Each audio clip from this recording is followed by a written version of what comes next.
Rangkuman informasi pilihan dari berbagai kabupaten dan kota di Jawa Timur segera hadir dalam Buletin Jawa Timur. Buletin Jawa Timur.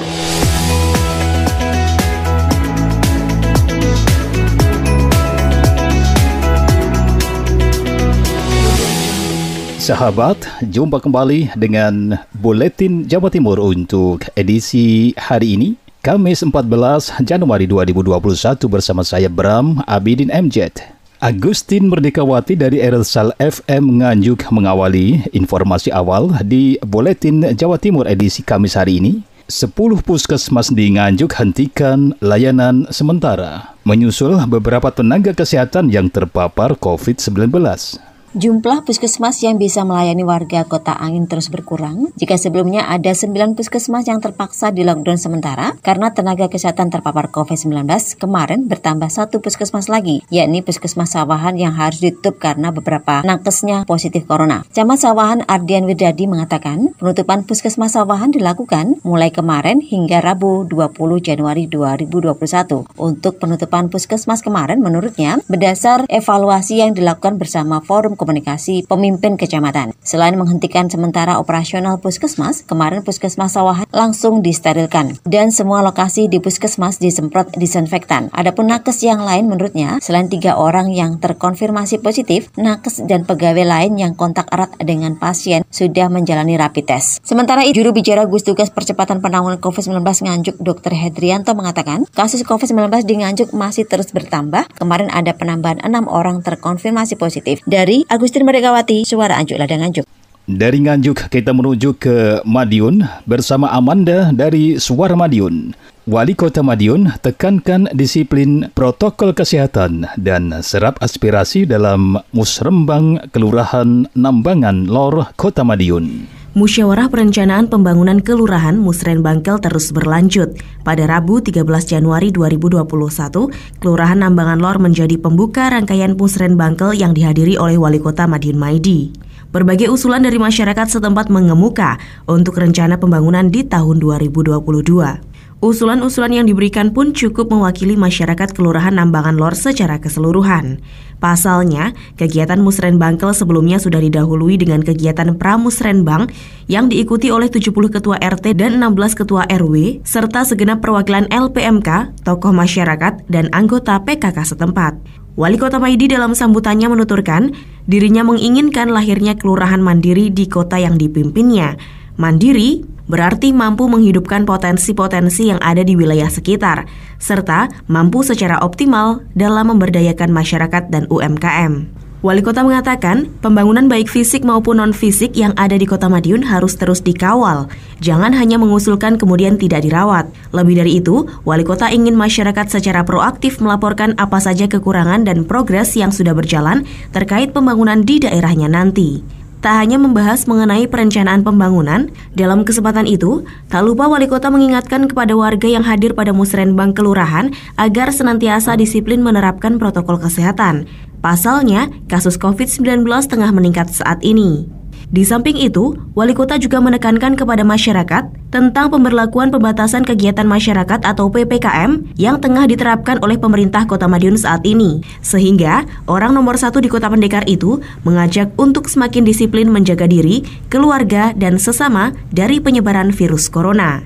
Amanda, Suara Madiun. Kendaraan yang masuk ke Ngawi diperketat menyusul masa pemberlakuan PPKM dan Ngawi masuk dalam zona merah. Dari Suara Ngawi, Anjani menginformasikan. Satgas COVID-19 memperketat kendaraan masuk ke Ngawi. Pemberlakuan ini seiring Ngawi yang menjadi satu dari 11 kota kabupaten di Jawa Timur yang menerapkan penerapan pembatasan kegiatan masyarakat atau PPKM. Dan Kapolres Ngawi, Iwayan Winaya mengatakan memperketat kendaraan yang masuk Ngawi karena wilayah Ngawi masuk zona merah. Dan dari berbagai titik masuk wilayah Ngawi dilakukan pemeriksaan dan pengendara wajib menunjukkan hasil rapid test non-reaktif atau negatif. Dan bagi pengendara yang tidak bisa menunjukkan akan diminta putar balik. Winaya menjelaskan Ngawi dinyatakan zona merah COVID-19 terhitung tanggal 5 Januari 2021 dan Forkopimda telah memerintahkan semua wilayah untuk melarang acara hajatan. Juga Kasat Lantas Polres Ngawi,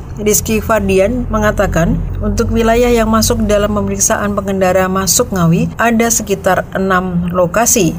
Anjani, LPPL, Suara Ngawi. Billy Patopoy, reporter Suara Sidoarjo melaporkan, jajaran Forkopimda Kabupaten Sidoarjo wacanakan lockdown untuk desa dengan penularan tertinggi. Jajaran Forkompimda Kabupaten Sidoarjo mewacanakan isolasi ketat atau lockdown kepada desa yang warganya banyak terpapar COVID-19. Untuk menentukan titik mana saja yang dilakukan isolasi, harus dilakukan pengecekan terlebih dahulu terkait kondisi di lapangan. Pembatasan nantinya akan bersifat mikro di mana akan mencakup tingkat RT, RW bahkan desa jika kawasan penularan berjauhan dalam satu wilayah. Hal ini disampaikan oleh Kombes Pol Sumarji Kapolresta Sidoarjo saat ditemui di Pendopo Delta Wibawa pada Selasa 12 Januari. Boleh dikatakan pembatasan skala mikro, skala kecil, bisa di tingkat RT, bisa juga di tingkat RW, ya, tidak satu desa. Tetapi kalau misalkan satu desa terpencar-pencar, maka itu nanti kita terapkan pengetatan itu, ya, pembatasan itu di tingkat desa. Sementara itu di tempat terpisah, Dr. Gigi Syaf Sadra Warman, Kepala Dinas Kesehatan Kabupaten Sidoarjo, saat dikonfirmasi di gedung DPRD menyampaikan kriteria desa yang akan di-lockdown adalah memiliki jumlah kasus konfirm dan kematian tertinggi dari tingkat kecamatan. Ya, jumlah konfirm tertinggi, jumlah kematian tertinggi,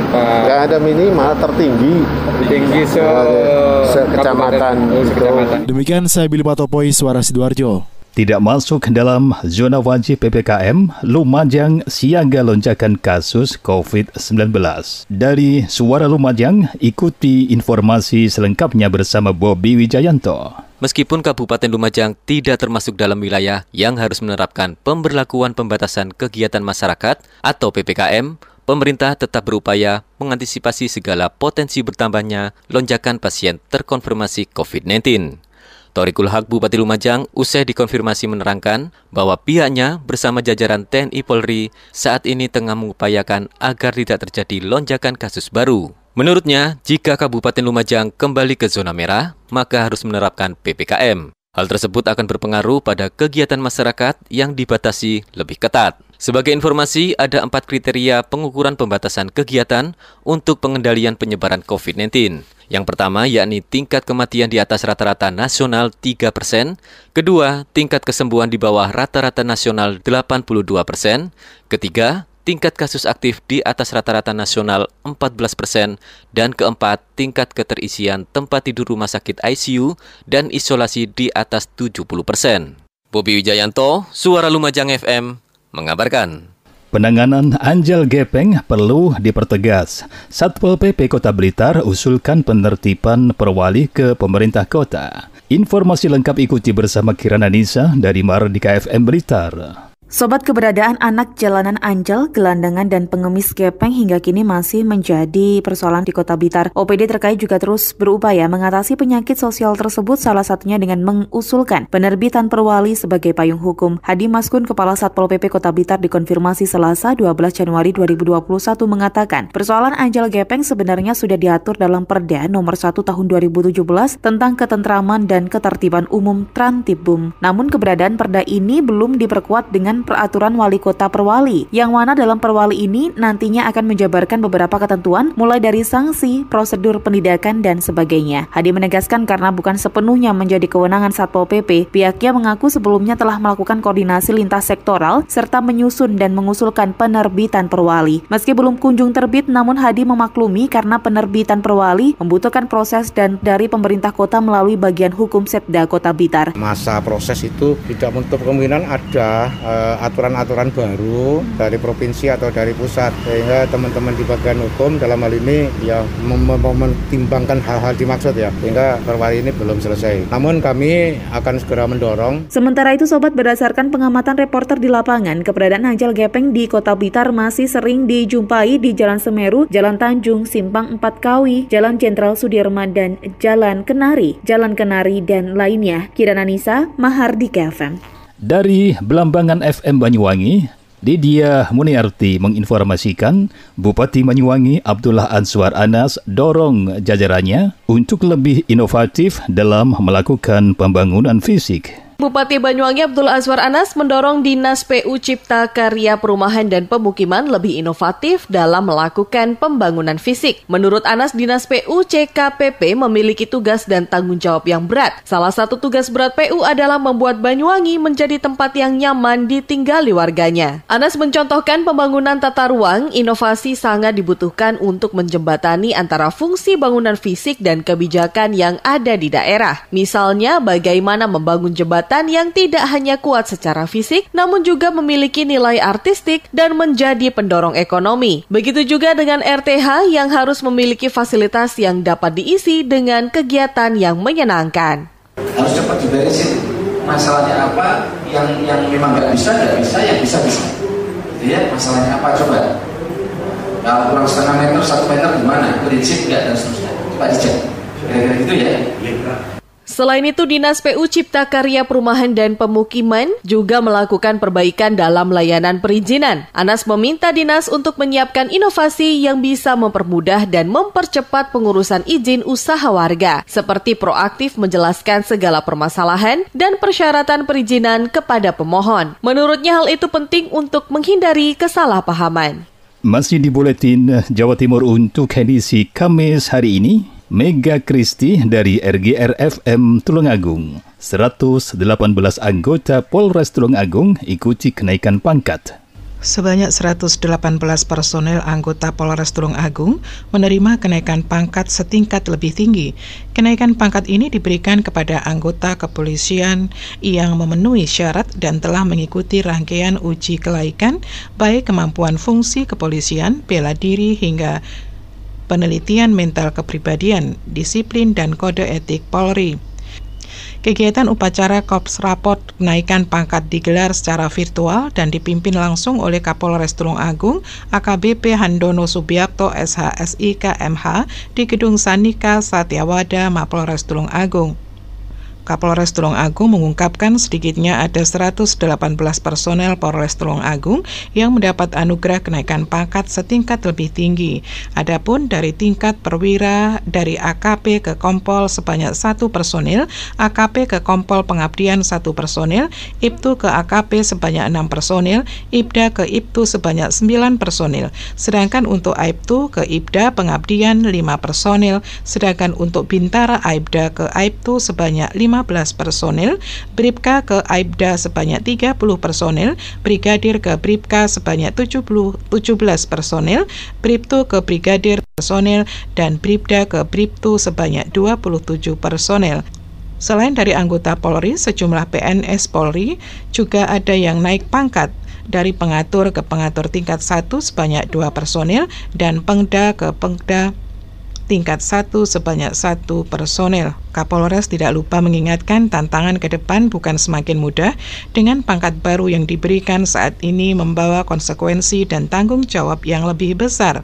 Tidak lupa Kapolres juga berpesan kepada seluruh anggota jajaran Polres Tulungagung untuk melaksanakan tugas melayani masyarakat sebaik mungkin dengan selalu bersinergi, yang tentunya dengan semangat guyup rukun melaksanakan tugasnya secara ikhlas, cerdas, dan tuntas. Saya Mega Kristi, 90,1 RGR-FM Tulungagung. Puluhan ribu keluarga penerima manfaat KPM di Kabupaten Blitar segera menerima bansos senilai Rp300.000. Berikut laporan Ninda Alivia dari Persada FM. Program Bantuan Sosial Tunai atau BST dari Kementerian Sosial atau Kemensos diputuskan untuk dilanjutkan di tahun 2021. Dalam waktu dekat puluhan ribu KPM di Kabupaten Blitar akan menerimanya. Kepala Dinas Sosial Kabupaten Blitar Romlan mengatakan sesuai data yang diterimanya dari Kemensos untuk Januari tahun 2021 ada 36.049 keluarga penerima manfaat atau KPM yang akan menerima bantuan sosial tunai BST. Bantuan senilai Rp300.000 per KPM itu tetap disalurkan melalui kantor pos. Menurutnya jumlah penerima BST pada bulan selanjutnya bisa berubah mengingat verifikasi di tingkat desa kelurahan tetap dilakukan. Selain itu, informasi yang diterimanya pemberian bantuan langsung tunai akan disalurkan selama 1 tahun ini. Hanya saja untuk besarannya tidak diketahui mengingat awalnya dulu BST mencapai Rp600.000 dan sekarang turun menjadi Rp300.000. Kaitan dengan bantuan sosial tunai dari Kementerian Sosial untuk tahun 2021 pada bulan Januari ini sudah bisa dicairkan kembali melalui kantor pos. Romlan menambahkan syarat penerima bantuan langsung tunai diantaranya tidak terdaftar sebagai penerima bantuan sosial bansos lain dari pemerintah pusat seperti menerima PKH atau program Keluarga Harapan, kartu sembako, paket sembako, bantuan pangan non-tunai atau BPNT hingga kartu prakerja. Ninda Alivia, Radio Persada FM Blitar. Stebi Julionathan dari Suara Kota Probolinggo, antisipasi penyebaran COVID-19, Probolinggo maksimalkan peran Kampung Tangguh Semeru. Memaksimalkan peran Kampung Tangguh Semeru atau KTS di wilayah hukum Polres Probolinggo Kota, pihak kepolisian menggelar rapat koordinasi dalam rangka antisipasi penyebaran COVID-19 pada Kamis siang di Rupatama Mapolresta. Sekda Dr. Gigi Nini Irawibawati bersama PLT Kepala Dinkes P2KB Dr. NH Hidayati, Kepala BPBD Sugito Prasetyo, 5 camat dan perwakilan Satpol PP menghadiri rakor yang dipimpin oleh Kapolresta AKBP Raden Muhammad Jauhari tersebut. Rakor yang diikuti juga oleh Kapolsek dan Ramil itu untuk mencari solusi terbaik dari penanganan COVID-19. Dalam rakor, Sekdan ini mengungkapkan bahwa kota Probolinggo saat ini sudah kembali ke zona oranye setelah sekitar 1 pekan di bulan Desember berada di zona merah. Dalam menangani COVID-19, menurutnya, pemerintah tidak bisa bekerja sendiri. Tim Satgas pun tidak bisa bekerja sendiri, tapi perlu keterlibatan masyarakat. Dan dalam hal ini adalah peran Kampung Tangguh Semeru. Stebi Julionathan, Suara Kota Probolinggo. Dan berikut Wildan Asrori, reporter Suara Pasuruan menginformasikan RSUD Grati Pasuruan mengoperasionalkan 2 mesin pemulasaran untuk jenazah COVID-19. RSUD Grati saat ini mempunyai alat atau mesin pemulasaran jenazah COVID-19.